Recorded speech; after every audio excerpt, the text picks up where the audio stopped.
Folks, we're visiting with Dr. Marty Roth. He's the president at the University of Charleston. Marty, thanks for being on the show today. It's great to be here, Jim. Yeah, I'm looking forward to not only learning more about you and your story, but the University of Charleston as well. Absolutely. I think we have a great story to tell. Let's do it.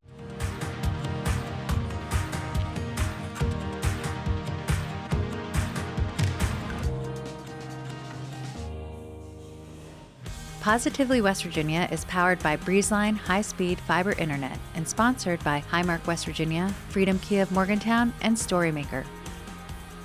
With the help of these sponsors, we are able to share the positive business stories of West Virginians, including the one featured in today's episode. Marty, tell us a little bit about the University of Charleston and your role there as president. Sure, Jim. Very fortunate to be leading a great university that's been around for over a century. And continues to innovate and grow.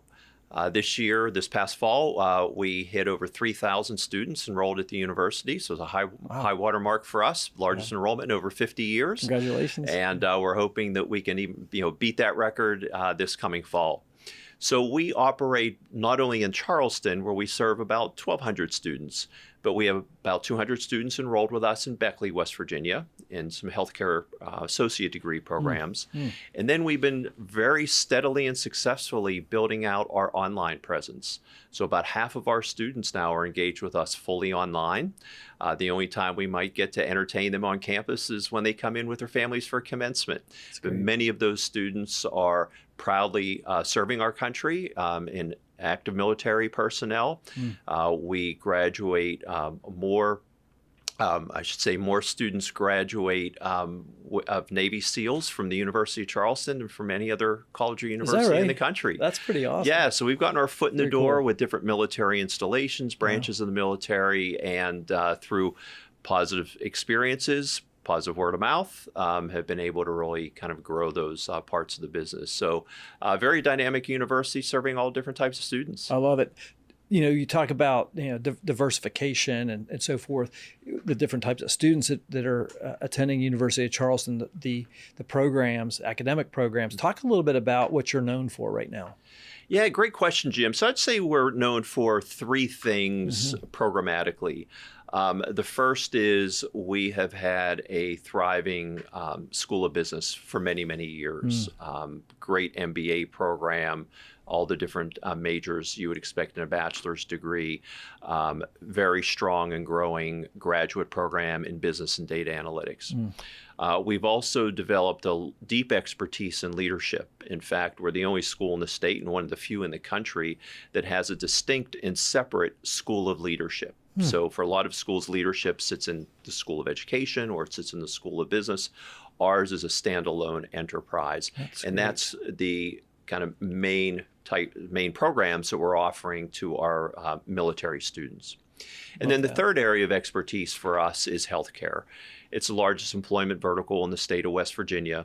So we work very closely with Vandalia Health, CMC, as well as WVU Medicine, Appalachian Regional Hospital, to make sure that we're doing everything we can to meet the needs for healthcare clinicians in our region and throughout the state. We all want to have a great quality of life, and part of a great quality of life is being healthy and having people that can care for us when we're not on top of our game. So that's been one of the biggest areas for innovation and growth for the University of Charleston is in the healthcare. I think that's great. And those things, business and data analytics, leadership, healthcare, three very pragmatic type of degrees, things that you can actually find like jobs here in West Virginia immediately. There's a high demand for those types of individuals coming out of college. Yeah, that's a great observation, Jim. And I would say one of the things that's a real strength for UC is we're very mission driven. Sometimes you say, really, mission statement? How exciting is that? But that's actually one of the things that attracted me to join the University of Charleston is our mission is that we're going to educate each and every student for three things: a life of productive work, enlightened living, and community involvement. And I would challenge you to try to find many colleges or universities that actually have the word work in their mission statement, but that's critically important to us. When we have an opportunity to work with a young student or an adult, learner. We want to make sure that we're doing everything we can to help them either launch their career or advance their career.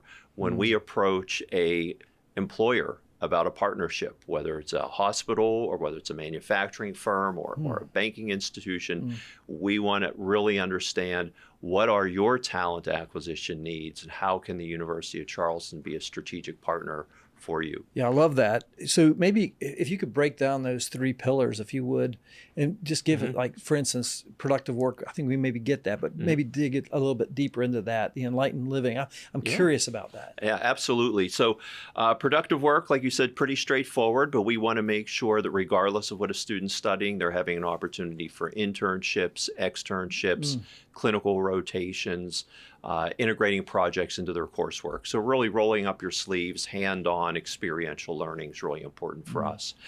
For enlightened living, what that means at the University of Charleston is we want to raise the level of awareness and understanding of important contemporary issues in the increasingly complex world that we live in. Sure. So we can't just focus kind of silo our education around, what do I need to know to be a great marketer? What do I need to know to be a great nurse? We really need to understand what's the environment in which businesses are operating? What's the environment in which healthcare systems are trying to keep communities healthy? And so that's what enlightened living means to us. So we try to make sure that we take steps back occasionally and get the entire community rallied around an important issue. It might be an issue around the environment. It could be an issue around social justice. It could be an issue around population and demographics. But what's happening in our world and how can we get a deeper understanding of it? And then community involvement is a really commitment to community service. And one of the things that really struck me when I first arrived in Charleston and started meeting folks in our great community, as they said, listen, Marty, if Charleston's going to be a thriving city, it needs to be a thriving university. And that's what the University of Charleston needs to strive to be. And you can't be that just being secluded over on your side of the river with this great view of the Capitol. Sure, we love coming over there for the terrific events that you host and sporting events and so forth. But we really want to see the University of Charleston out in the community. We want to see your students coming downtown. We want to see your employees integrating with other professionals that work and live here in Charleston. So we take that very seriously. In fact, we've trademarked that we are Charleston's University, and we wear that proudly on our T-shirts and signage and mugs and so forth, and do thousands and thousands of hours of community service work throughout the region. Yeah, I love that. And I love the fact that it all integrates together. You can't have one without the other. That's and right. the fact that you're placing emphasis on all 3 aspects, I think is really cool. This is Positively West Virginia. We'll be right back. Stay connected with an unbeatable deal from Breezeline. Voted best in Mountaineer Country for their reliable, high-speed fiber internet for a low cost, Breezeline is the best gig in town. Here at InnerAction Media, we rely on high-speed internet every single day to ensure we can deliver the best content possible for our clients and when we publish Positively West Virginia each week. That's why we use Breezeline. It's affordable, fast, and they're great people as well. Learn more about Breezeline's internet, TV, and mobile options at breezeline.com. Folks, we're back. We're visiting with Dr. Marty Roth. He's the president of the University of Charleston. Marty, how did you get started as a university president? I mean, tell us your path. I know you grew up in Pittsburgh, Pennsylvania, but how does a guy from Pittsburgh and a graduate with 3 degrees from Pitt come to West Virginia? I'm curious about your story. Yeah, so after working in retail pharmacy and market research, earned my doctorate degree, took my first faculty position at Boston College. Had a great experience there. It was an opportunity for me to really learn how to be a good professor in terms of teaching, advising, research, service work, and so forth. And then one day I got a phone call for an opportunity to join the University of South Carolina in their international business department. So very well-renowned, top-ranked program. And my wife, Lynn, and I had just started our family. So we had a 3-year-old and a newborn, and we packed up the truck and moved down to Columbia, South Carolina. It's a great experience for all of us, great place to raise a family. Really enjoyed my time working at the university there. And then over time, was asked to take on different administrative roles. And the more roles I took on, the more I enjoyed them. Decided I wanted to pursue a deanship, to be a dean of a business school. And at the time, thought that, well, I'd really like to transition back into the private university setting as opposed to the large kind of public one. And part of that was driven by our oldest daughter was getting ready to transition from high school to college. My wife said, hey, you're the professor. You take her on these college visits. And what really resonated with both my daughter Lauren and myself was the kind of smaller campus setting where it was a lot more individualized attention, really get to know all your professors, get to know all your colleagues and so forth, and a real focus on transformative experiences. So I had the opportunity to join the University of Hartford up in Connecticut as a dean of the business school. Enjoyed that role for 5 years, and then got a call from a search firm about the University of Charleston looking for a president. Was invited to come down for an interview, and just really great time meeting with the Board of Trustees of UC, how much the community really embraced the university, and Lynn and I decided that we were comfortable making the move and haven't looked back. So that was July, I think, of 2018. That's right. Is when you came to West Virginia. So what inspires you in your work today? Here we are in 2025. Yeah, well, I think one of the constants in being in higher education is just having the opportunity of being around young people all the time. It's just a great part of the job. You. Yeah, absolutely. And especially having two daughters who have now graduated from college, they're married, they're starting families, kind of doing their thing. Couldn't be more proud of Lauren and Jenny and the guys that have come into our family. But now I get to live vicariously through all the students that are on campus, and they're busy pursuing what's passionate to them, right? And part of it is what they want to study, their majors, their minors. Part of it is the sports that they compete in, or other types of organizations that they belong to.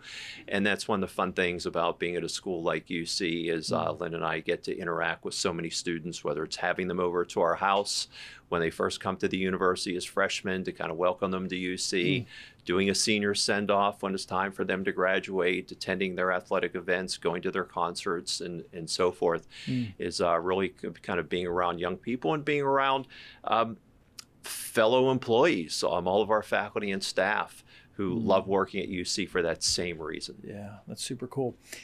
When you meet somebody for the first time and you maybe you're wanting to recruit them to come to University of Charleston, what do you tell them? What's your 30-second pitch? Yeah, we're going to talk about how much of a community and a family-oriented culture that we have. It's a place where we want everybody to feel comfortable. We want everybody to feel like they belong, that it's a community that embraces them, values them, wants their input. And we try to make the experience of being a student at UC not only as high a quality as we can, but as flexible as we can. So more often than not, when you meet one of our students, they're going to be pursuing double majors, majors and minors, participating in a lot of co-curricular and extracurricular activities. We don't want the experience to be so restrictive that if you're a nursing student, that's all you can do. If you're a football player, you can't do anything else. Yeah. We want it to be the exact opposite. Get the most that you can out of this invaluable 4 years or so that you're going to have on a college campus. I think that's powerful because, and I'm just as you're saying all that, I'm wondering, like when I was going to school looking for university in the early 80s, it was a lot different than I imagine it is today, and so I feel like what you were saying, that connectivity, the place of community, a sense of home, is what young people are seeking, and that's what it sounds like you guys are tapping into. Yeah, absolutely. I think that's really important, and that's part of how do you try to differentiate in a very crowded space? Yes. Right. And what we find is, we put as many resources as we can into the facilities, and we have a beautiful campus. We host all different types of events. We have state-of-the-art healthcare simulation center and a virtual reality lab and all different types of technology-enabled learning. But at the end of the day, it's about the people. right? Yeah, And it's yeah. about how, when I come to visit campus, how did the people there really make me feel? Yeah. Do they make me feel welcome? They make me feel like I'm going to be around my people Like I can fit when in I here. get there. Absolutely. Yeah. What's one thing you're excited about right now at the University of Charleston? Well, I'll give you two. So on Thursday, we're going to be doing a ribbon cutting ceremony for our new Morrison Rehabilitation Science and Athletics Center. All in all, between the new programming and the renovation work we did in Gorman Hall, $10 million project, all externally fundraised. And it's going to be in the new home for our graduate programs in occupational therapy and physical therapy. That's great. State-of-the-art facility. It's amazing. Love So it, really yeah. excited to celebrate that and have a terrific board and donor appreciation dinner afterwards. The second thing is 2 years ago, we opened up another location in Charleston. We called our UC Downtown Innovation Hub. And it was a way for us to take our expertise in innovation, business, and leadership that we share with our traditional students and offer services for the small and medium-sized business community. So we did a feasibility study of the entrepreneurial ecosystem and found there were a lot of resources to help companies get started and incubators and so forth. But where there was a kind of a gap in Charleston were services to help businesses accelerate. So what we started was a kind of accelerator program and some other wraparound services, and it's federally funded. And it enables small, medium-sized businesses to take advantage of a 12-week program. They get training in areas like innovation, strategic planning, business operations, business development, and so forth. They get to do a pitch at the end, so kind of prepare them for what it's like to kind of go after growth capital. But in addition to going through those workshops with colleagues, they also get coaching, advising, and opportunities to network. So we're really excited about the growth of our Downtown Innovation Hub and starting to chart out what's going to be the next stage of growth and development for that part of the UC. Yeah, I think that the Innovation Hub is awesome. I mean, I want to go. I want to go check it out. Next time I'm in Absolutely. Charleston, I'm going to stop in and check that place out. Corner of Capitol and Lee Street, the old bagel shop. That sounds great. This is Positively West Virginia. We'll be right back. Your prescriptions are designed to keep you healthy, active, full of life. At Highmark Blue Cross Blue Shield, we're making vital medicine more affordable. Because when your prescriptions don't cost an arm and a leg, you can use those limbs for something more meaningful. Because life. Highmark Blue Cross Blue Shield, West Virginia. Folks, we're visiting with Dr. Marty Roth. He's the president at the University of Charleston, West Virginia, as well as Beckley, and a robust online program. Marty, where do your students, you have the online program, you have Beckley program, but where are most of your students coming from? Where do they live geographically? Yeah, I wish I could give you a real clear answer on that. So this year we have students from over 50 countries and over 40 states. Really? So we really pull students from all over, which is terrific, especially for our native West Virginia students who may have not left the state, may not have been on an airplane, or perhaps the only place they've had a chance to go is Myrtle Beach for family vacation. Yeah. For them to be able to sit in a classroom, live in a residence hall, maybe even be roommate with somebody from completely different part of the world, and all the experiences that come with it is just really kind of a terrific environment that we have at UC.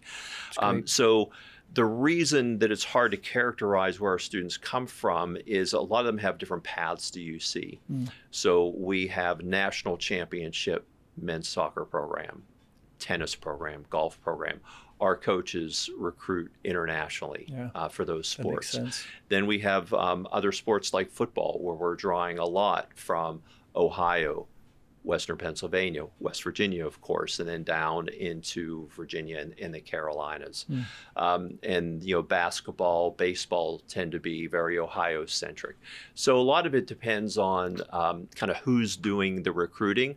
So we want to make sure that students in West Virginia know about the University of Charleston, and it still amazes us how frequently they don't, right? They say, really, UC? I didn't know anything about it. Or they'll say, oh, University of Charleston, I can't afford to go to a private school. And we tell them, but you know what?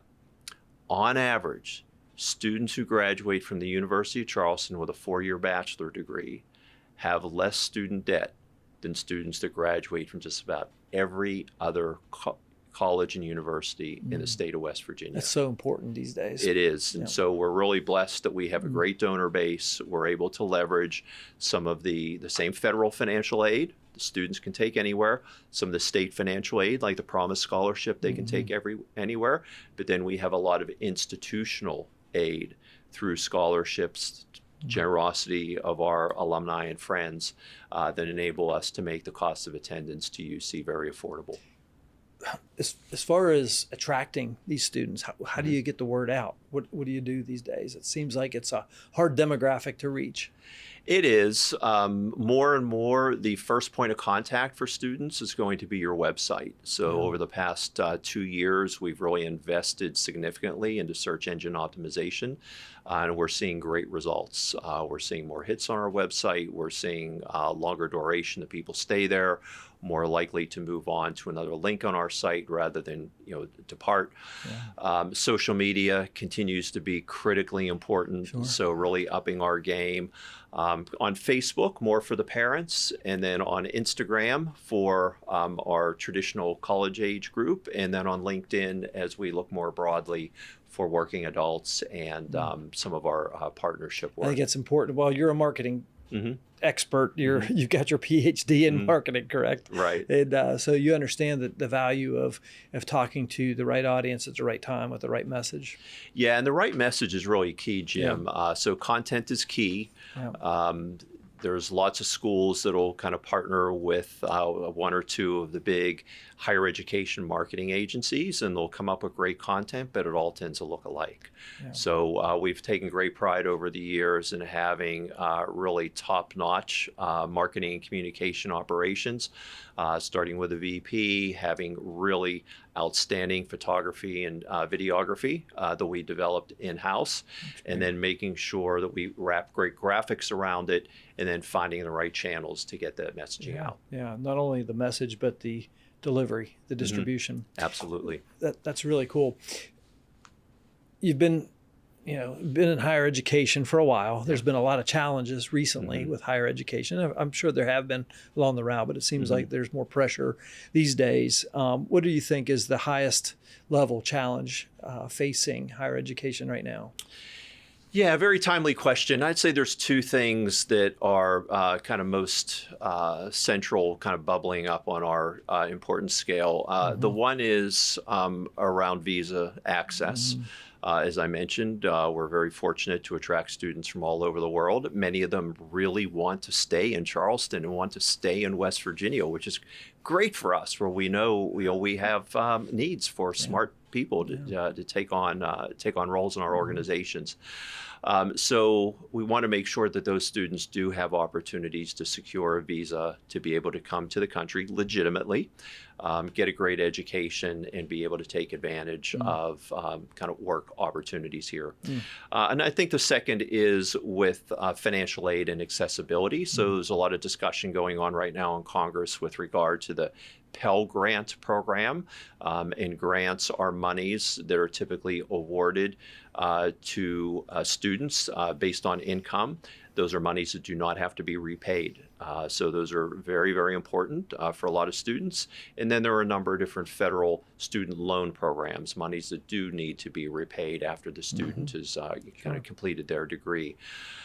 Those programs are just really important for accessibility, for making sure that students who are bright, who are motivated, but just simply don't come from a background where they would be able to pay for their education otherwise, can get a great degree from UC or many of the other incredible colleges and universities in West Virginia.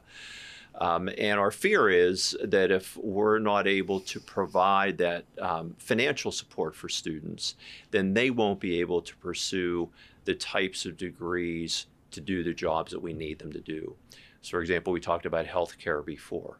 Well, if you want to become an occupational therapist or a physical therapist or a nurse or a physician assistant or a family nurse practitioner, you need to do more than get the education. You need to become licensed.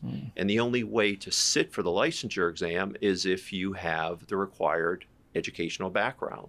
So there's a lot of healthcare professionals that need to have a graduate degree in order to serve their communities and do the type of work that they want to do.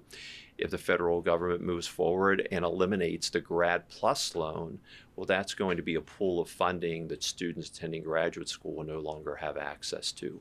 And it just gives us concern that are we going to have all the occupational therapists and physical therapists and PAs and FNPs that we need? So I think those are the two things that are kind of bubbling up as most important I think right that now. the visa access, I think you were very eloquent in the way you put that. And I think about, West Virginia has an issue with a couple of things in the workforce right now.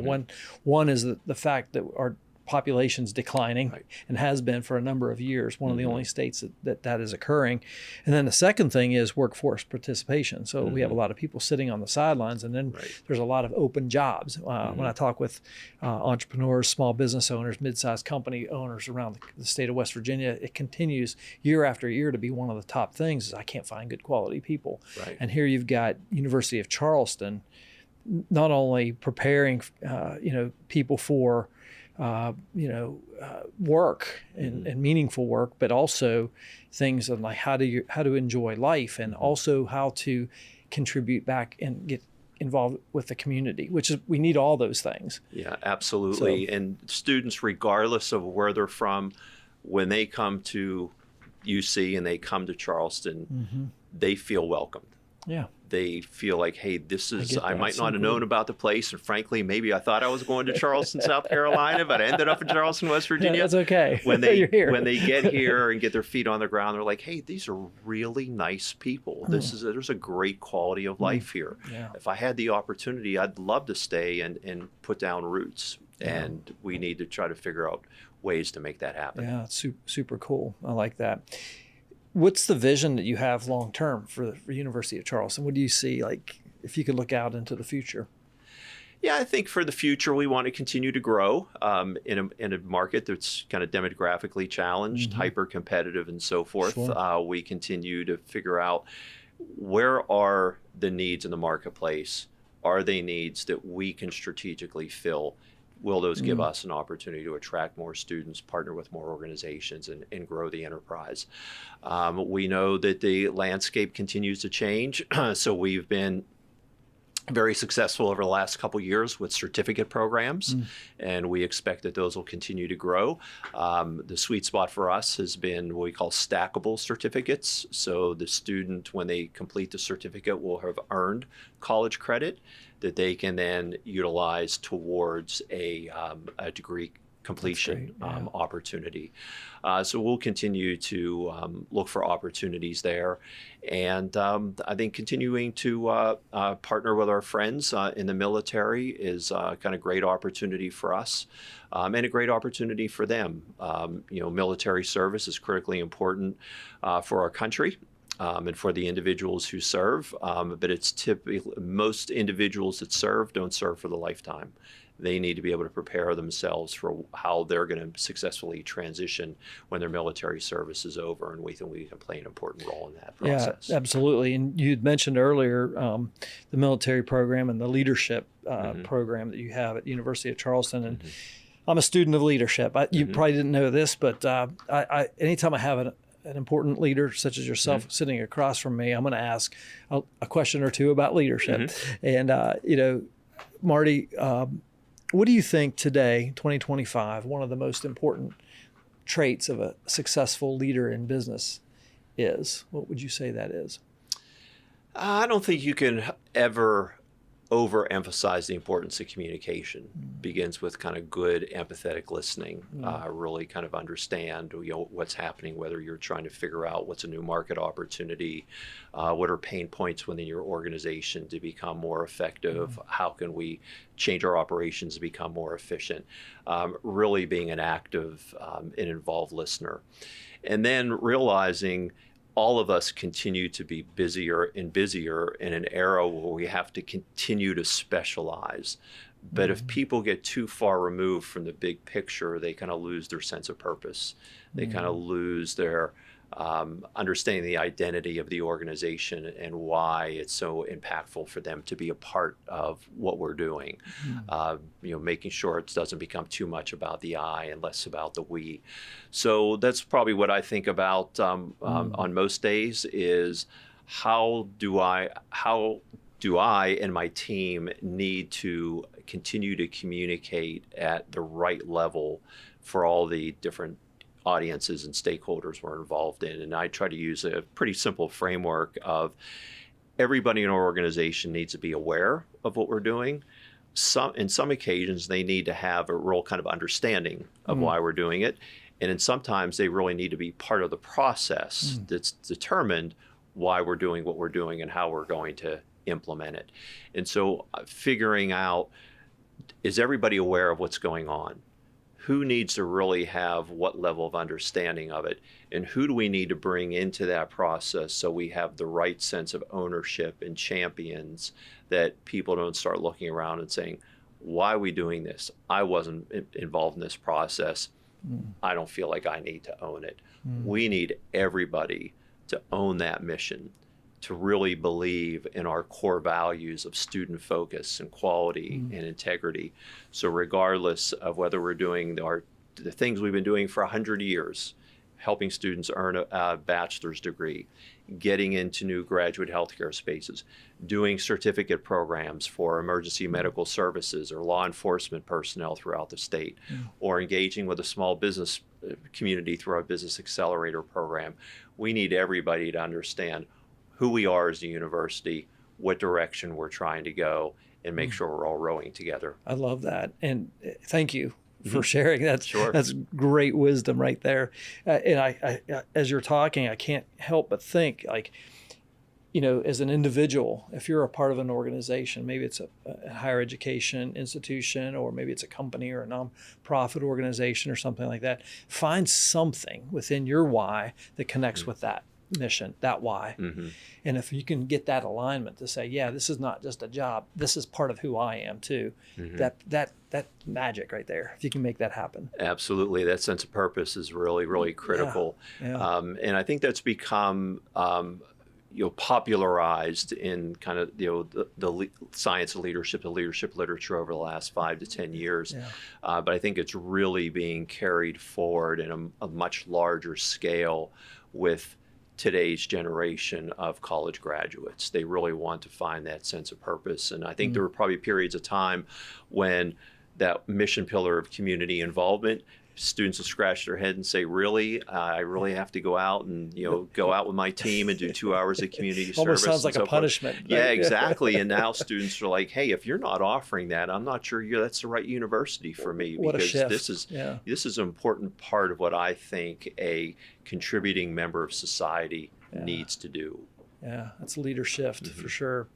What's one piece of advice you would give, Marty, to somebody listening to this podcast thinking about, do I need to go to college?